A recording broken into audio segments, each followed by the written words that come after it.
Shalom, selamat pagi saudara dan saudariku yang kekasih dalam Yesus Kristus.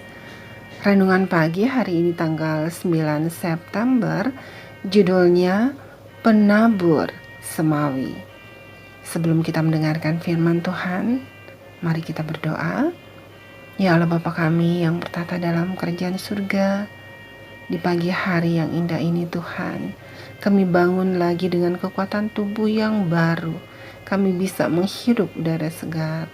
Tolong kami Tuhan, umat-umat-Mu yang berdosa ini, Kau ampunkan atas segala dosa kami, sehingga apa yang kami dengar nanti Tuhan, tidak lalu begitu saja.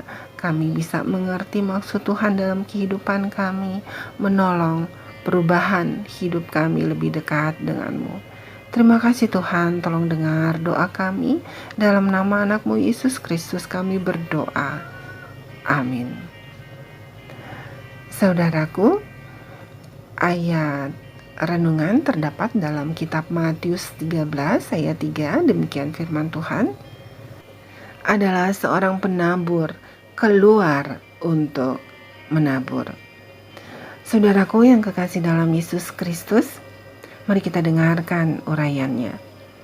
Di sebelah timur keadaan pemerintahan tidak menentu dan ada bahaya terjadinya kekerasan, sehingga sebagian besar orang tinggal di kota-kota yang dikelilingi tembok dan para petani setiap hari pergi ke tempat pekerjaannya di luar tembok. Demikianlah Kristus, penabur semawi, pergi untuk menabur. Ia meninggalkan rumahnya yang aman dan sejahtera, meninggalkan kemuliaan yang dimilikinya bersama Bapa. Sebelum dunia ada, dia meninggalkan kedudukannya di atas takhta alam semesta. Ia pergi, merasakan derita dan pencobaan, keluar seorang diri untuk menabur dengan tangis, menyiram dengan darahnya benih kehidupan bagi dunia yang sudah tersesat. Demikian pula lah hamba-hambanya harus pergi untuk menabur.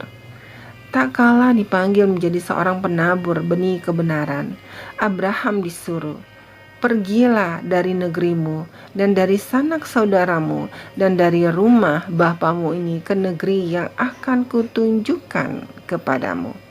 Dalam Kejadian 12 ayat 1. Lalu ia berangkat dengan tidak mengetahui tempat yang ia tuju. Dalam Ibrani 11 ayat 8. Saudaraku, demikian pula Rasul Paulus ketika berdoa di bait suci Yerusalem, datang kabar dari Allah. "Pergilah, sebab aku akan mengutus engkau jauh dari sini kepada bangsa-bangsa lain." Kita bisa baca di dalam Kisah Para Rasul 22 ayat 21. Saudaraku, oleh sebab itu orang yang dipanggil untuk bersatu dengan Kristus harus meninggalkan segala sesuatu untuk mengikut Dia. Ikatan-ikatan lama harus diputuskan, rencana-rencana hidup harus ditinggalkan, harapan-harapan duniawi dilepaskan. Dalam pekerjaan berat dan diiringi air mata, dalam kesunyian dan melalui pengorbanan, benih itu harus ditabur. Penabur itu menabur firman. Kristus datang untuk menabur dunia ini dengan kebenaran. Sejak kejatuhan manusia, setan menabur benih-benih kejahatan. Pertama kali ia dapat menguasai umat manusia dengan suatu dusta, dan ia masih tetap berusaha untuk menumbangkan kerajaan Allah di dunia dan membawa manusia di bawah kuasanya. Kristus datang menabur benih kebenaran.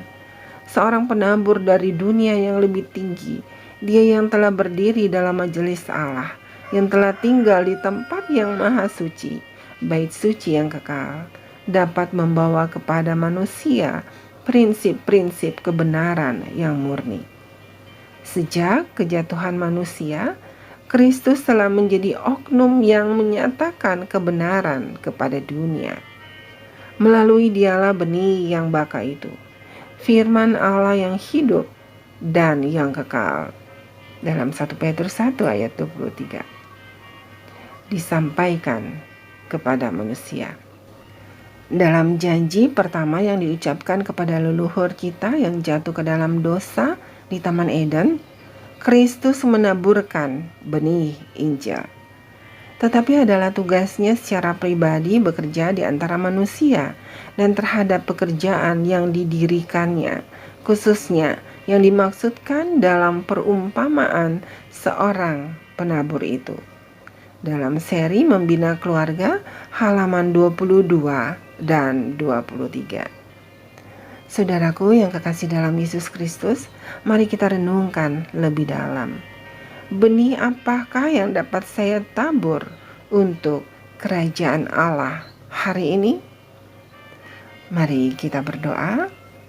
Bapa kami yang di sorga, dikuduskanlah namamu, datanglah kerajaanmu, jadilah kehendak-mu di bumi seperti di sorga. Berikanlah kami pada hari ini makanan kami yang secukupnya, dan ampunilah kami akan kesalahan kami, seperti kami juga mengampuni orang yang bersalah kepada kami. Dan janganlah membawa kami ke dalam pencobaan, tetapi lepaskanlah kami daripada yang jahat. Karena Engkaulah yang punya kerajaan dan kuasa dan kemuliaan sampai selama-lamanya. Amin.